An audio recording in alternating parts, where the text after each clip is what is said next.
दोस्तों 24 नवंबर 2024 नेपाल से वापस आए भारतीय सेना प्रमुख जनरल उपेंद्र द्विवेदी।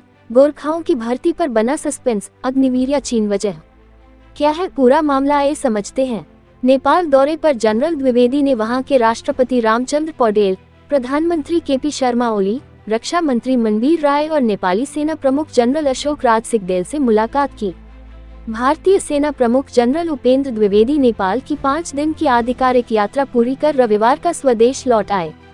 इस दौरे का उद्देश्य भारत और नेपाल के बीच द्विपक्षीय रक्षा सहयोग और सांस्कृतिक संबंधों को मजबूत करना था। हालांकि पिछले 4 साल से रुकी हुई गोरखा सैनिकों की भर्ती को फिर से शुरू करने पर कोई स्पष्टता नहीं आई है। सेना की ओर से जारी आधिकारिक बयान में कहा गया, ये दौरा तय लक्ष्यों से आगे बढ़कर सफल रहा। इसने दोनों देशों की सेनाओं के बीच शांति, सुरक्षा और साझेदारी के प्रति साझा प्रतिबद्धता को रेखांकित किया। नेपाल दौरे पर जनरल द्विवेदी ने वहां के राष्ट्रपति रामचंद्र पौडेल, प्रधानमंत्री केपी शर्मा ओली, रक्षा मंत्री मनबीर राय और नेपाली सेना प्रमुख जनरल अशोक राज सिंहदेल से मुलाकात की। लेकिन गोरखा सैनिकों की भर्ती पर किसी आधिकारिक बयान या मीडिया रिपोर्ट में कोई चर्चा नहीं की गई। नेपाल के मीडिया रिपोर्ट्स के अनुसार प्रधानमंत्री ओली ने द्विपक्षीय सहयोग को और मजबूत करने पर जोर दिया। ये दौरा ऐसे समय हुआ है जब भारत नेपाल संबंधों में तनाव देखा जा रहा है और नेपाल में चीन की बढ़ती दिलचस्पी ने चिंताओं को बढ़ा दिया है। गोरखा सैनिकों की भर्ती 2020 में कोविड-19 महामारी और 2021 में लागू हुई अग्निवीर योजना के कारण रुकी हुई है। अग्निवीर योजना के तहत सैनिकों को 4 साल के लिए भर्ती किया जाता है, जिसमें से केवल 25% को ही स्थायी सेवा में शामिल किया जाता है। ट्रिब्यून की रिपोर्ट के मुताबिक नेपाल ने इस योजना पर आपत्ति जताई है और इसे 1947 के भारत नेपाल ब्रिटेन त्रिपक्षीय समझौते का उल्लंघन बताया है। नेपाल ने 4 साल की सेवा के बाद गोरखा सैनिकों की पुनः रोजगार योग्यता पर भी चिंता जताई है। फिलहाल भारतीय सेना में लगभग 32,000 नेपाली गोरखा सैनिक कार्यरत हैं। 2020 के बाद से करीब 15,000 गोरखा सैनिक सेवा से सेवानिवृत्त हुए हैं, लेकिन उनकी जगह नई भर्तियां नहीं हुई। इससे पहले नेपाल से सालाना भर्ती 1,500 से 1,800 के बीच होती थी।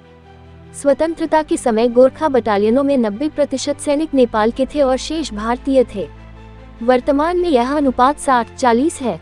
स्थिति से निपटने के लिए सैन्य हलकों में चल रहे सुझावों में से एक ये था कि गोरखा बटालियनों की संख्या धीरे धीरे कम की जाए और भारत के गोरखाओं की संख्या बढ़ाई जाए। भारतीय सेना की गोरखा ब्रिगेड में कुल 39 गोरखा राइफल्स GR बटालियन शामिल है, जो 7 पैदल सेना रेजिमेंट बनाती है। इनमें 1 GR, 3 GR, 4 GR, 5 GR, 8 GR, 9 GR और 11 GR शामिल हैं। उनका इतिहास अप्रैल 1815 का है, जब एक GR को तत्कालीन ईस्ट इंडिया कंपनी ने बंगाल आर्मी के हिस्से के रूप में स्थापित किया था। 11 GR स्वतंत्रता के बाद गठित एकमात्र रेजिमेंट है, जिसमें ब्रिटेन को आवंटित बटालियनों से गोरखा सैनिकों को शामिल किया गया था, लेकिन उन्होंने जाने का विकल्प नहीं चुना। नेपाल में भारतीय सेना के लिए गोरखा सैनिकों की भर्ती ऐतिहासिक रूप से महत्वपूर्ण रही है, लेकिन हाल के वर्षों में नेपाल में चीन के बढ़ते प्रभाव ने भारत नेपाल संबंधों पर असर डाला है। चीन ने न केवल नेपाली सेना को हथियार और वाहन उपलब्ध कराए हैं, बल्कि उसे belt and road initiative BRI के तहत जोड़ने का भी प्रयास किया है। इसके अलावा भारत नेपाल चीन त्रिजंक्शन पर सीमा विवाद भी तनाव का कारण बना हुआ है। भारत नेपाल की सेना को आधुनिक बनाने के लिए उसे उपकरण और प्रशिक्षण प्रदान करता रहा है। भारतीय सेना द्वारा नेपाल को ध्रुव और चीता हेलीकॉप्टर, INSAS राइफल और माइंस से बचाने वाले वाहन भी दिए गए हैं।